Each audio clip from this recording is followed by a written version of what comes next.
Hello friends, good morning and welcome back to my channel. তো তোমরা সবাই কেমন আছো? আশা করি তোমরা সবাই অনেক ভালো আছো বন্ধুরা, আর আমি অনেক ভালো আছি। তো আবার একটি নতুন ভিডিওতে তোমাদের সকলকে জানাই অনেক অনেক স্বাগত। তো চলো এখন থেকেই তোমাদেরকে সঙ্গে নিয়ে এটা ভিডিওটা শুরু করছি।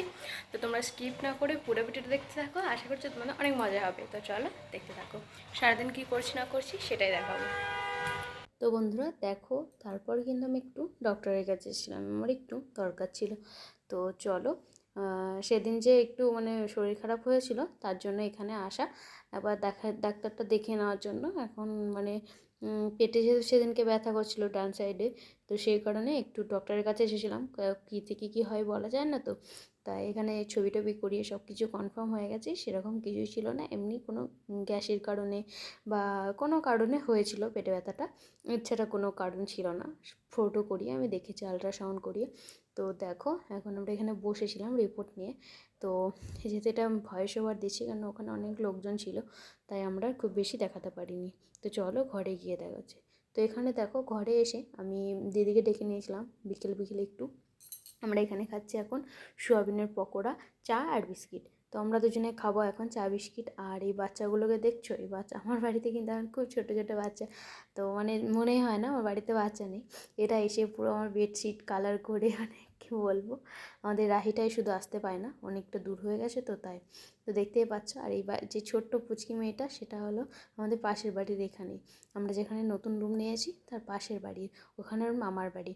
তো সে আসে আমাদের বারান্দা থেকে, তাদের ছাদ কিন্তু মানে যাওয়া আসা হয়। তো সে চলে আসে, আমাকে মাসি বলে। মানে ওর কোনো মাসি নেই, তাই আমাকে মাসিই বলে। আর এই দেখো আমাদের শানভি বুড়িও এসে কিন্তু ওর সাথে বেস্ট ফ্রেন্ড হয়ে গেছে। একজন আর একজনের সঙ্গে না মিশতে পারলে আবার কান্নাও করে, জানো।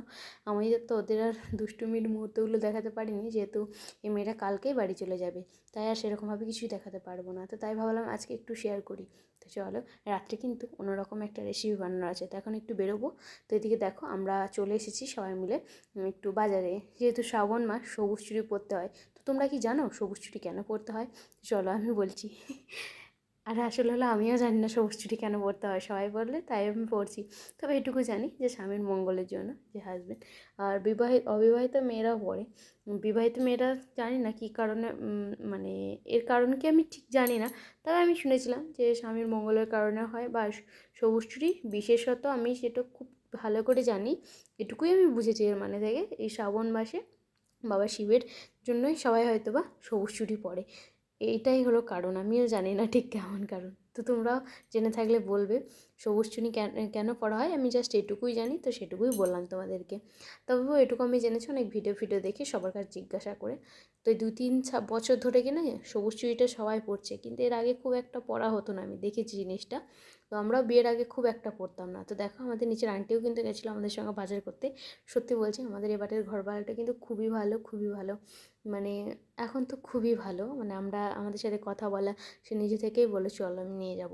তো দু গাড়ি করেই বলে, খুবই ভালো লাগে। আমিও চাই নিজেদের মানে ঘরের জন্য যে এটা, সেটা যেন আমরা বুঝতে না পারি কেউ। তো দেখো এটা খুলতে পারছিল না, তো আমরা প্লেন চুড়ি পরবো দিদি আর আমি দুজনেই।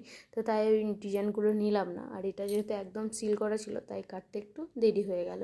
তো চলো আমরা চুড়ি টুড়ি কিনে নিই। আরও মেহেন্দি কিনবো, যেহেতু আমাদের শ্রাবণ মাসে সোমবার আসছে, তো সেই জল ঢালবো এখানে। আর আমাদের ঘরের পিছনেই কিন্তু মন্দির, তো আগে দেখেছো তোমরা মন্দিরটা, বাট আমি খুব ভালোভাবে দেখাতে পারিনি। তো চলো একদম ঘরে গিয়ে দেখাচ্ছে কী করছি না করছি সেই নিয়ে। দেখো আজকে আমি বানাচ্ছি এগ বিরিয়ানি। তো তোমরা যারা যারা এই ফুল ভিডিও দেখতে চাও, অবশ্যই আমার কুকিংয়ের থ্রিলে চ্যানেল চলে যাবে। তো তোমরা দেখতে থাকো। আমি খুব বেশি শেয়ার করতে পারবো না, একটু একটু শেয়ার করে দিচ্ছি। তো চলো একদম বানিয়ে নিই। আমি এদিকে ডিম রেডি, আলু রেডি, এদিকে ভাত রেডি, এদিকে বেরেস্তা রেডি। তো আজকে বিরিয়ানিটা কিন্তু খুব মজাদার হতে চলেছে। তো তোমরা অবশ্যই চাইলে আমার বিরিয়ানি রেসিপিটি দেখতে পারো আমার কুকিং চ্যানেলে। আর জানো আজকে না অন্য কিছু একটা প্ল্যান ছিল আমার, বাট হয়ে ওঠেনি সেটা কোনো কারণে। তো তাই ভাবলাম যে যাই হোক, ঘরে আমরা বিরিয়ানি খাই। তো দেখেছো আগের দিনকে আমি দিদিদের বাড়ি গেছিলাম, সেখানে কিন্তু আমরা চিকেন খেয়ে এসেছি।